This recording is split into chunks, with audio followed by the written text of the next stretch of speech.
Olá pessoal, seja bem-vindo aqui ao canal. Eu sou Antônio Júnior, sou faixa preta de Jiu-Jitsu e trabalho com Jiu-Jitsu infantil há mais de 16 anos. Isso mesmo, são 16 anos ensinando crianças e adolescentes a arte suave.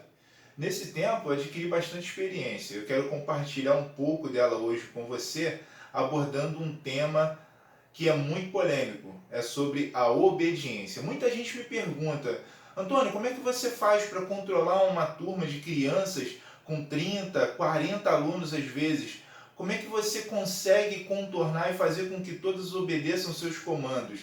Isso não é por acaso. É claro que eu errei bastante até chegar aqui, mas eu venho estudando e eu descobri algumas técnicas, algumas ações que eu faço no meu dia a dia e que me ajudam bastante. Esse vídeo aqui também ele não é só restrito a professores de artes marciais, mas na verdade vai servir para professores de qualquer outro segmento e também papais, mamães, vovô, vovó, você que precisa em algum momento cuidar de crianças e não sabe como fazer elas te obedecerem. Calma, eu tenho 3 dicas muito importantes aqui para te dar. Assiste o vídeo até o final.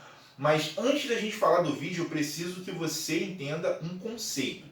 Se você não entender esse conceito, não vai adiantar a gente falar sobre as dicas que eu tenho, beleza? O conceito é o seguinte: seja você professor, em que segmento for, pai, mãe, tio, vovô, vovó, você precisa entender esse conceito. Você é uma liderança.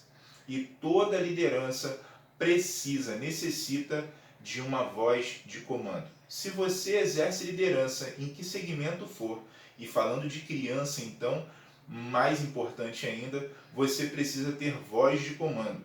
Se você não faz isso, você tem uma liderança capenga, você tem uma liderança deficitária.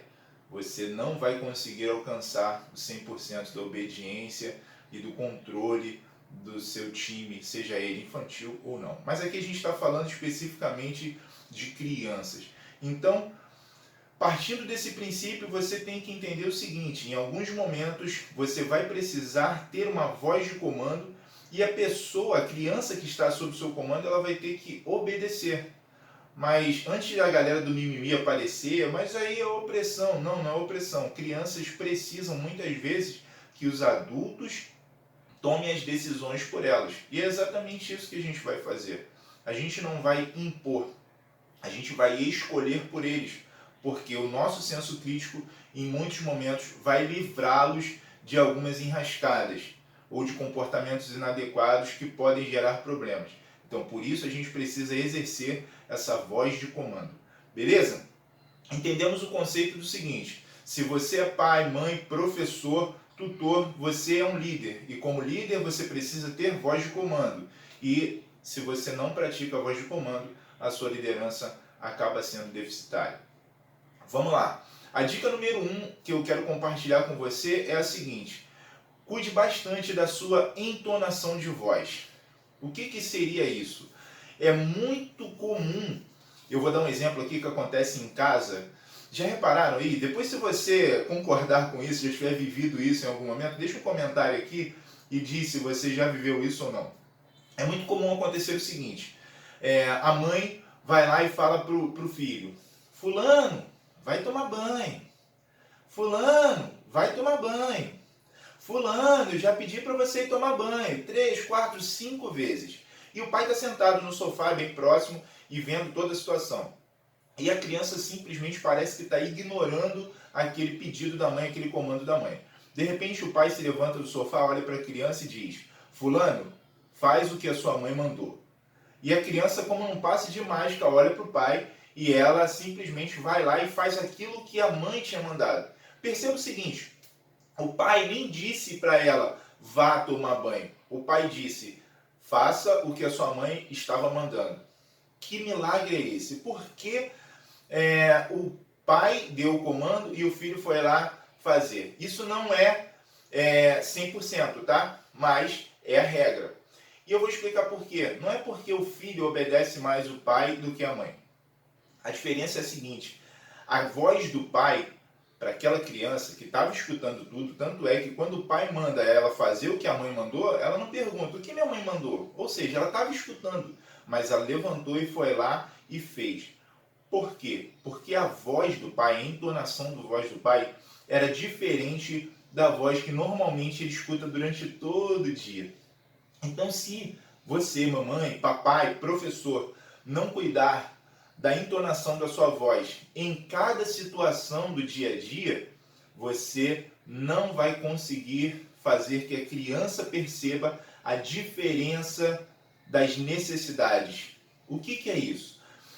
Se a mesma voz é a voz que serve o café da manhã, filhinho, o café está pronto, filhinho, acorda, filhinho, bom dia, filhinho, parabéns, você é muito educado.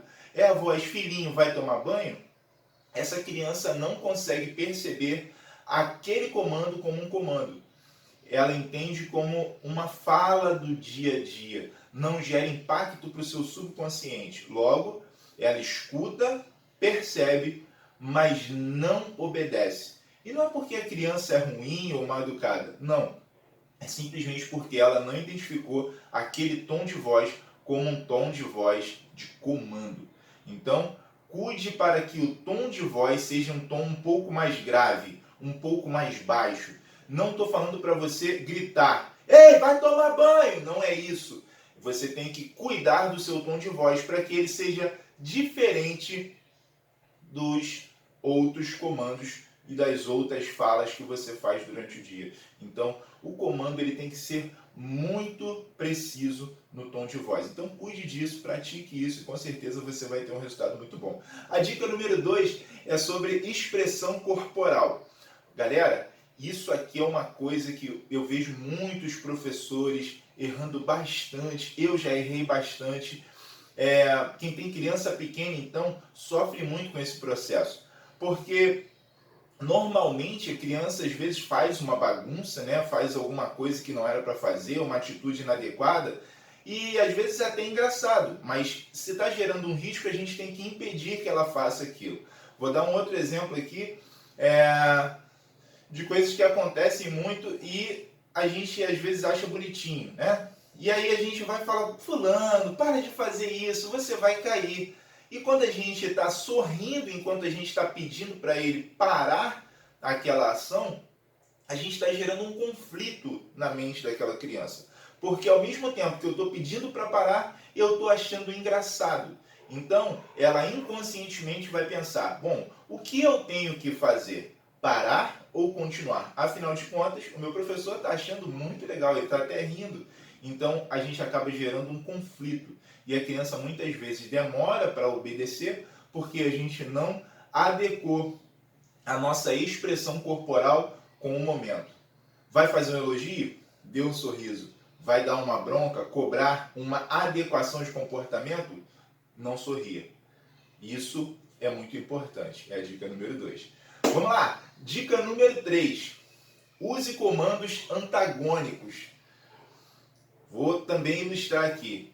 Muitas vezes, as crianças, por exemplo, numa aula ou em casa, estão correndo. Eles começam a correr, correr, correr, e você não quer que eles corram, porque aquela corrida, naquele momento, vai gerar um risco. Normalmente, o que as pessoas fazem? Fulano, para de correr! Quando você diz para ele parar de correr, você reforça exatamente o que ele está fazendo. Inconscientemente, aquela criança não consegue entender que é para ele parar de correr, porque você repetiu verbalmente a ação que ele está fazendo. Então, experimente fazer o seguinte: ele está correndo, as crianças estão correndo e você quer que eles parem de correr porque existe um risco naquela corrida, então você vai dar um comando para a turma dizendo: turma, ande devagar. A criança está subindo nas costas do sofá, está subindo nas costas do outro durante a aula, está andando na sala de aula. Sente no seu lugar corretamente. Esse comando antagônico, um comando que traz exatamente aquilo que você quer que aconteça, porque a criança pensa o seguinte: poxa, mas vai fazer eu parar de correr? Eu vou de 100 a 0 por hora, de uma hora para outra? Não. Ande devagar. E depois, o próximo passo pode ser: agora você precisa sentar. Então a gente vai de maneira gradativa e antagônica, ou seja, oposta. A gente quer que ele pare de fazer aquilo, mas eu não dou ênfase para o que ele está fazendo. Eu dou ênfase para o que eu quero que ele faça. Então, se ele está correndo, eu peço: ande devagar. Se ele está andando na frente, eu digo: volte aqui e ande do meu lado, por favor. E isso não quer dizer que você vai ser grosseiro com a sua criança, com o seu filho, com o seu aluno. Bem pelo contrário. A palavra por favor, ela pode fazer parte do seu vocabulário. Ela não pode ser um artigo para negociar a ação. E muitas vezes a gente vê um exemplo, eu vou voltar lá ao exemplo do banho, né? A mãe vai: vamos tomar banho? Quando você faz um comando assim, você está fazendo uma sugestão, você está dando a ele, a criança, o direito de dizer sim ou não, porque você fez uma pergunta, não foi um comando. E volto a dizer, se a gente não prestar atenção no conceito de que nós somos liderança e como líderes, muitas vezes vamos precisar decidir pelos nossos filhos e alunos, a gente corre um sério risco de não conseguir a obediência deles. Galera, espero que você tenha gostado do vídeo. Se você gostou, curte aí, compartilhe com o maior número de pessoas que você acha que tem filhos pequenos e que precisa assistir esse vídeo, e se inscreve no canal. Forte abraço, tamo junto. Os